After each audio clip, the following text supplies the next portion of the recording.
Oi, gente. Pois é, nenhuma surpresa, não é? O Paulo Guedes resolveu apresentar a reforma tributária e agora a gente sabe que a reforma tributária, embora tenha uma proposta de tributar todas as empresas com 12%, a alíquota, né, de 12%, a alíquota dos bancos continuaria em 5,8%, sendo uma alíquota bem menor do que as outras instituições, né, das outras empresas.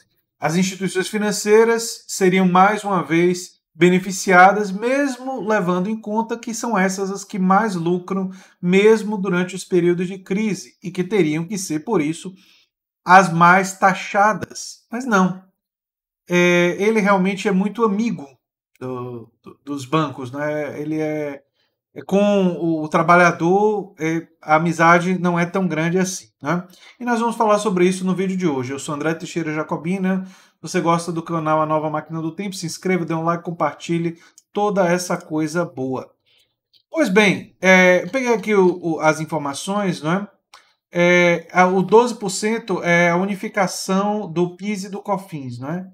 Mas a tributação menor vai ficar para os bancos. E por um outro lado, as empresas que prestam serviço para o consumidor final e são intensivas em mão de obra, como educação, segurança, informática, telecomunicações, hotelaria, transporte aéreo, vão ter, pasmo, aumento da carga tributária, porque tem, segundo eles, poucos créditos para serem compensados.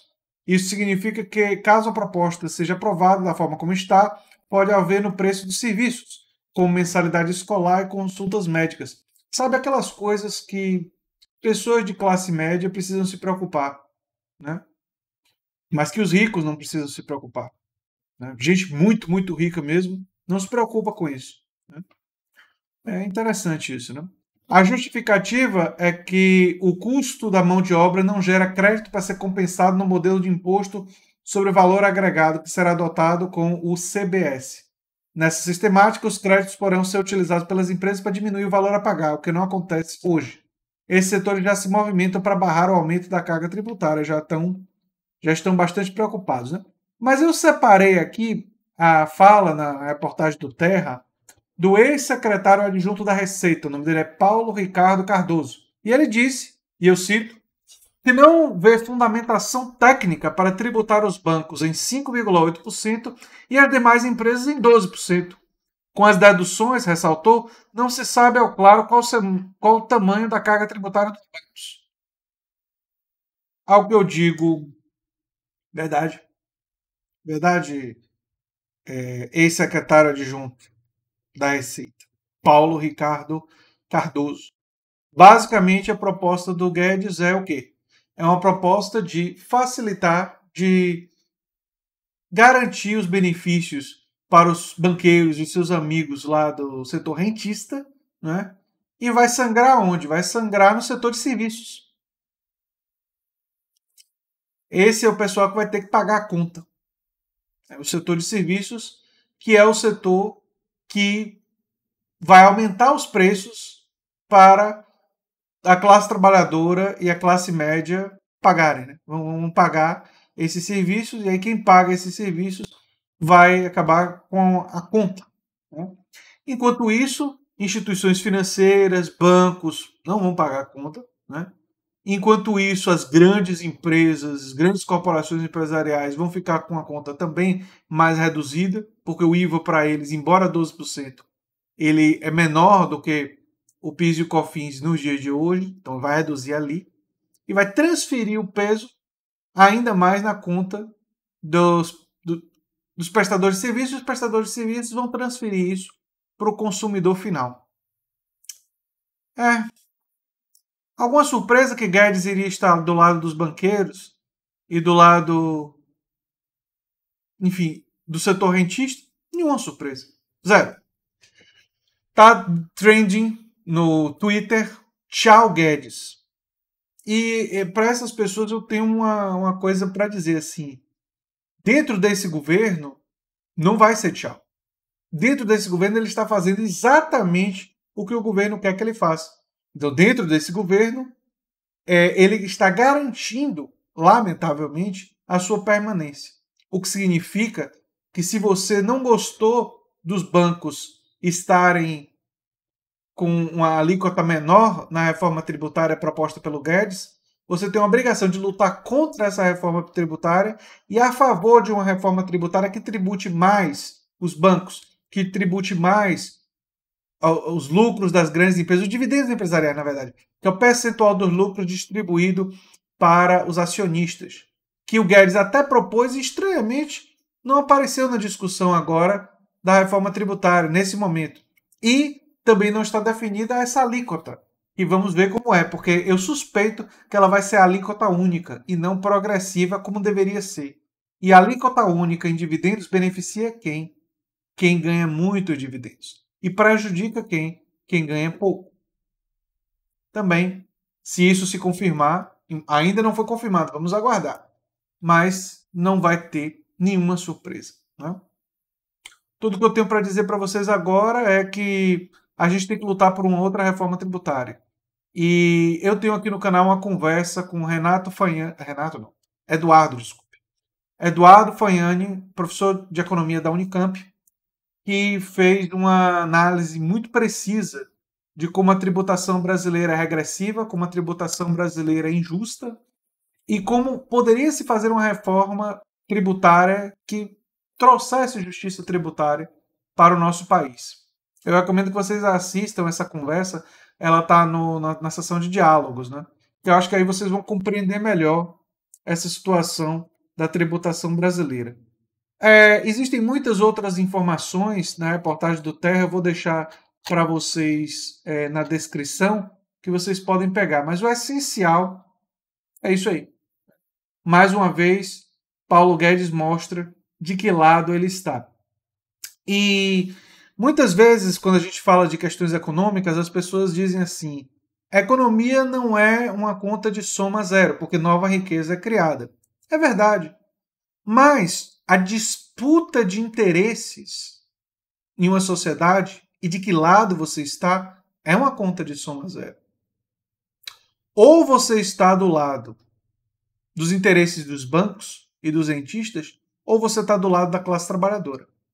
Ou você está do lado das pessoas que produzem os serviços, ou você está do lado das empresas que privatizam os lucros. Não tem essa de você estar do lado dos dois. Por isso que eu acho que é absolutamente irônico esse pessoal que diz assim: meu partido é o Brasil, tô do lado do Brasil. De quem dentro do Brasil? De que forças dentro do Brasil? De que classes sociais dentro do Brasil? Porque o Brasil também é dividido entre uma oligarquia plutocrática no topo da pirâmide e a classe trabalhadora e a classe média e os mais pobres na parte de baixo da pirâmide. E é uma pirâmide absolutamente hierarquizada e que define as relações sociais e define as relações de poder dentro da sociedade. Acho engraçado, eu estava tendo um debate aqui no canal com uma pessoa e eu caracterizei o espaço de trabalho da maioria das pessoas como um espaço autoritário, uma ditadura do espaço de trabalho. E essa pessoa disse: agora trocas voluntárias viraram ditadura? Ao que eu respondi: e por acaso não existe coerção quando alguém pode te demitir? E por acaso não existe coerção quando alguém pode tirar seu plano de saúde? E por acaso não existe coerção quando a pessoa que é o dono não pode tirar de você a possibilidade de alimentar a sua família? Tratar esse trabalho como um trabalho absolutamente voluntário, sem relações de coerção, desculpa a sinceridade, é ignorância. E é ignorância para ser gentil. Porque a maioria das pessoas que fazem isso sabem das relações sociais envolvidas nesse processo e sabem que essas relações sociais estão conectadas com coerção. Mas elas ignoram isso por interesses, por ideologia e por desejo de poder e da manutenção e da garantia do seu próprio poder. É por isso, gente, que quando eu digo aqui no canal que a gente tem que lutar por uma sociedade mais democrática, mais justa e tudo mais, isso vai significar necessariamente no curto prazo, sim, dizer para oligarcas do país, dizer para essas pessoas que sempre tiveram tudo, né, que eles vão ter que ter menos. E isso tem muito a ver com o momento da reforma tributária. A reforma tributária é o momento de dizer: tem que ter imposto sobre patrimônio acumulado nesse país. Gente que tem muitas riquezas e tem muito patrimônio tem que pagar mais.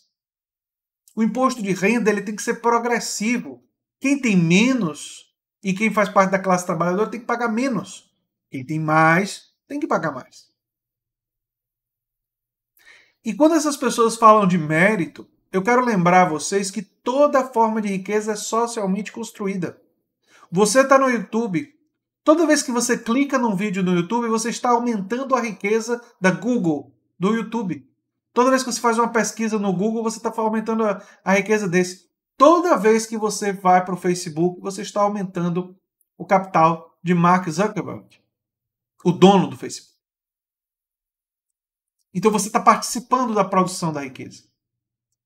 E por isso, eu concordo com Yanis Varoufakis que diz que se toda a riqueza produzida é socialmente produzida e é produzida em um espaço com a regulamentação do Estado, parte dessa riqueza deve reverter para todos os cidadãos que contribuíram para produzir essa riqueza. Enfim, algo para se pensar, né? Algo para se pensar.